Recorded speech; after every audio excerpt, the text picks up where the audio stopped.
A Syrian man who spent some 7 months living in an airport in Malaysia has been granted asylum in Canada. His son al-Kontar's plight garnered global attention when he began posting regular videos from Kuala Lumpur International Airport. Mr Kontar, 37, has spent the last 2 months in a Malaysian detention center, and his Canadian sponsors sought to have his case expedited. He is scheduled to land in Vancouver, Canada on Monday evening local time. 2 organizations, the British Columbia Muslim Association and Canada Caring Society, sponsored him to come to Canada as a refugee. Laurie Cooper, a volunteer with Canada Caring Society, told the BBC that they heard on Thursday that he was coming to Canada. "It's a huge sense of relief.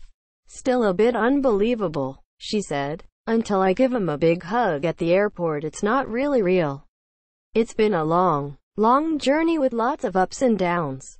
His lawyer also confirmed to the BBC that he was approved for resettlement to Canada and was en route. Ms. Cooper said Mr. Kontar texted her from the boarding gate saying he could not wait to see her.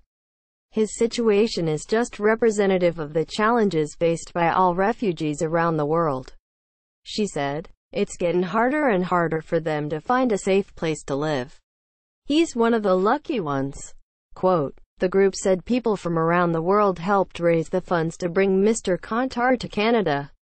Canada's Federal Immigration Department declined to confirm or deny that Mr. Kontar was coming to Canada, citing privacy laws.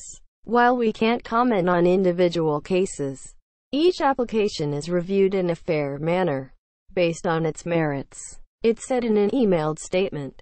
A number of rights organizations have championed Mr. Kontar's case in an online petition launched by the Canadian Caring Society asking Canada's immigration minister to allow him entry, garnered over 62,000 signatures. Mr. Kontar had been working in insurance in the United Arab Emirates, UAE, when war broke out in Syria in 2011. He couldn't renew his passport because he had not completed military service at home. But he didn't want to return, fearing he would be arrested or made to join the military. So he stayed on illegally in the UAE, but was arrested in 2016. In 2017 he managed to get a new passport, but was eventually deported to Malaysia. It is one of the few countries in the world which grants Syrians visa-free entry on arrival. He was given a 3-month tourist visa.